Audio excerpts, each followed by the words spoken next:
Yeah, Steve Boyle, I'm a irrigator from Weevil. I'm just wondering, we as groundwater users are not allowed to drill new bores as such, we can drill replacement bores. But wonder how the mines are getting their water if there's a moratorium on the drilling of new bores. I'm just wondering whether they're getting special licenses or what's going on. That sounds very much like a question I think Jeff might know a bit about. I remember when I read out all the water things he was involved in. Yes, as I understand it, they have as much water as they want from whichever source they can get it whenever they want. You might have noticed I said that ad was on Tuesday, the 18th of February.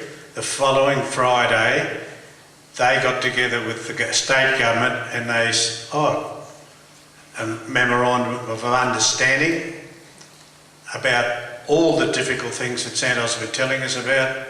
They've guaranteed that everything they have to jump through will be jumped through before 12 months has expired, and they already have permission to use any amount of water that they want,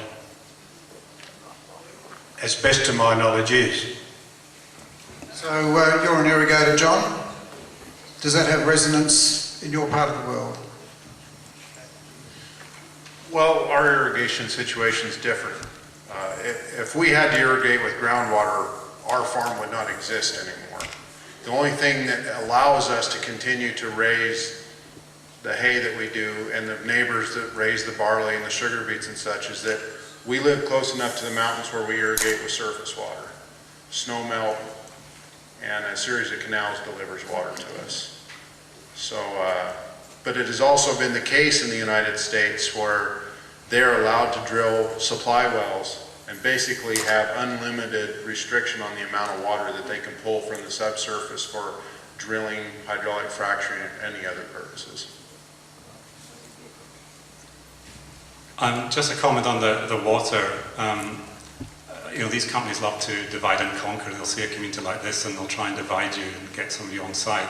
And one thing they'll do is they'll offer you, if you're an irrigator, they'll offer you water. They'll say, we've got this water coming, we're going to treat it with reverse osmosis. And that's what's happened in Queensland. Some people have signed up to deals. Near that slide I showed, the Kenya water plant, near the Connemara River. So people have, some farms have signed up, they put in, irrigators, lateral move things and center pivots and all that.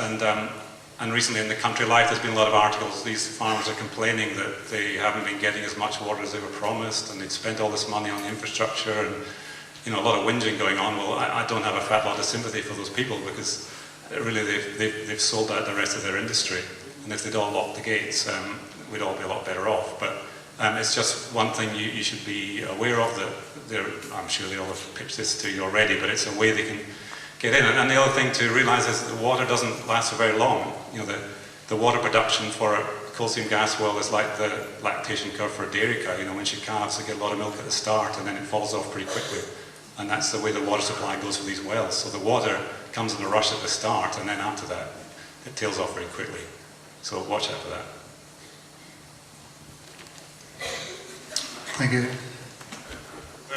I'm Neil Kennedy from Canamble, and we live over the top of that great artesian basin. There's plenty of people here tonight. You really do need to have your mic on, sorry. There's a button on the front. Push the little green button up. What? Yeah, I'm Neil Kennedy, and I come from Canamble. We live over the top of the great artesian basin, as most of the people, a lot of the people here tonight, and we're totally dependent on great artesian water. It's supplied 100% of our water. Our cattle drink it, we use it in our garden, in our house, we cook with it, bathe our grandchildren in it. I mean, it's so essential, we couldn't possibly survive without it. Now, we have to win. We have to win this battle. If they come out there and contaminate it or deplete our great artesian basin, we're finished. I mean, we really are. Can we get the question, please? Yeah, sorry. What strategy would you use to attack this? How would you approach this to get through to the government that we have to change this? We have to change the legislation on coal seam gas mining. what is our plan? We can't let this go ahead. What would you do to stop it? I mean, that's what it's all about. I think one of the very first things that a person needs to look at is the statistics and the data that already exist. This first kind of came to light in a Halliburton document from 3 or 4 years ago that looked at wellbore integrity. They said that an initial failure rate on brand new wellbores was approximately 6%. And over a 30-year time period, you're looking at a 50 to 60% wellbore failure. All these wellbores penetrate these aquifers, whether it be the Great Artesian Basin or whether it be the Ogallala Aquifer that we have in the United States. And if you look at just even the low end at a 6% failure rate is unacceptable. We have to look at this honestly. We have to present this to people and force them to look at the data that's there. There's also a man from Cornell University, Tony Ingraffia, who worked for Schlumberger to help develop a lot of these modern hydrofracking and drilling techniques, and he actually puts the initial failure rate at 7 or 8%. That is unacceptable. That will not allow your water to exist in the state that it exists in now. It's just another thing that really needs to be done is they should have to tell you everything that they use. If this is so safe, when they come to you and tell you, like they did us, don't worry about it, this is safe, we've been doing this for 40 or 50 or 60 years, then why do you need to exempt the products that you inject into the ground? Common sense would tell you right there that they're hiding something, and they are hiding something. Some of the most toxic chemicals in the world are used to drill and frack these wells. There has to be full disclosure, and there has to be the acknowledgement that this is far from a perfect process, and anybody with any common sense is going to say, well, it's not going to happen. And it's up to the people to shove that down the throats of the lawmakers that make these decisions. Sounds like a bit of a possibility there, Megan, with all of your nodding there, that you might have some thoughts about that process. I think I can make it fairly simple. We've been building in numbers for those that are coming to the camp, showing their concern and standing together. Some of the original actions we had simply had a few people there, and to see over 600 people here tonight from this community says to me that you people just keep growing at this rate and you've got the power to do this. And the biggest and best thing that I think you all can do, which is not that difficult, is to lock your gate. If you stand together and you simply say you're not coming on, you have claimed your territory back. They cannot put a gas field where you are saying they're not welcome. They're already saying we won't go on people's places, we're not welcome. Yes, they can put a pipeline through, but if you're stopping them from drilling by simply claiming your territory and saying no way, and doing it in complete solidarity, they don't have enough land access to actually get their wells down and start getting enough gas out. Gundy Royal came to our area, I think it was February last year, and she said to us at that point, she's a chief analyst, economic analyst, and she said to us they will need between 400 and 500 new wells a year to have what they will call a steady state. And they need that steady state to get enough gas flow to warrant their infrastructure. If you good people here tonight actually lock your gate, stand by one another, be diligent and protect you and your communities for each other, it's going to take a bit, it's not going to be a pushover, but you can do it. And you actually cripple their steady state to the point that they say this is too big a risk, we can't afford it, and our shareholders won't tolerate us being deemed a failure. It's time that you did it. Now, just looking across the audience, and I want to congratulate one particular lady and her husband who have taken the lengths to say absolutely no way, and they have become arrestables. And now, look, I'm conservative. I've got a child with special needs, and it's really taken me outside my comfort zone. But I just want to say to the Robinsons who have actually been prepared to take it that length to get the focus into this area and say we will do anything to protect our community. They need you all to stand together and do this. You have got to be here.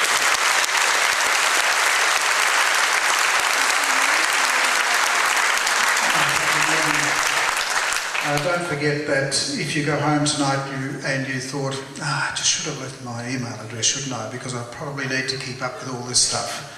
Can I remind you that if you do leave your email address here with us and then you decide later on, no, I'd much rather have a gas field, then that's okay, we'll take you off. But please don't leave unless you leave something with us, because we cannot get back in touch with you. This action cannot self-sustain itself. It is not for Megan or me or a few people around the room to support this on our own. It requires all of you to do that, as Megan was saying. It is shoulder to shoulder. As Jeff was talking about, you know, it's our Anzac spirit. We stand together and we fall together. Now, Jeff, I'm not trying to preempt some words there, but you might have some thoughts to answer that question.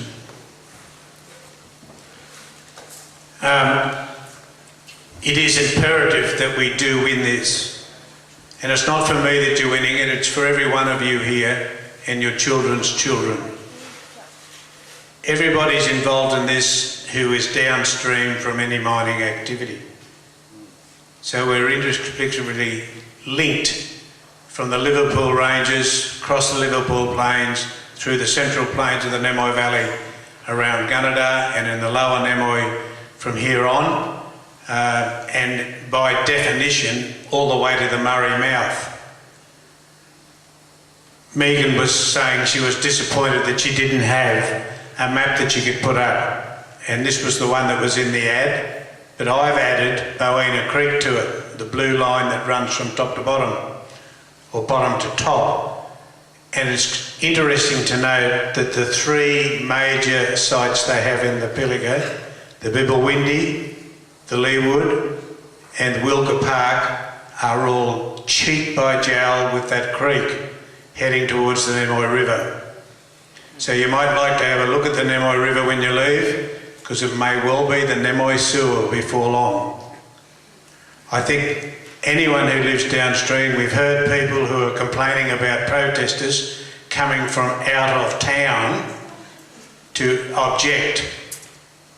Everyone who is downstream of any mining activity is up to their neck in being involved. So your question, we do need to win it.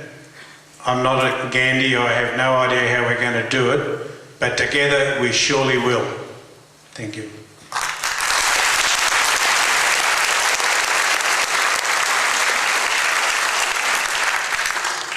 Just one thing, once you've blocked your gate, put one of those yellow signs on it to spread the message. It really helps. Yeah, they're going at a bargain price of $3 each tonight. I reckon most people could take 10 or a dozen. Quite easy. Another question. Yes. Kate, have you got anyone lined up? Yes. Oh, Bevan. Go ahead, Bevan. Now, you didn't turn that thing off, did you? I'll turn it up. I turn it up. Okay. Look, Mr. Chairman, I think Ron was the only chap that can answer this, but in a month's time, 26, 27, 28th and 29th of March, the Maranoa Roma Council have invited Narrabri up to a dinner and function that they're going to wine and dine us. I'm just wondering, the question is simple. Do you think we'd get the same answers from the Surratt Dolby area as we would from the Maranoa Roma councils? Good question. Well, I don't have any real knowledge of the Roma Council or the Maranoa Council, but as a general rule, most of those councils on the Western Downs have been bought over by the mining companies. There were some people who were pretty outspoken. The Mayor of the Western Downs is one who was very outspoken about the need to protect prime farmland from mining and gas. He's now swung right around the other way, and he was one of the ones that came out straight away when the Condamine River started bubbling, and he said, oh, there's nothing to worry about, it's just normal. Now he's a gas field commissioner. It's great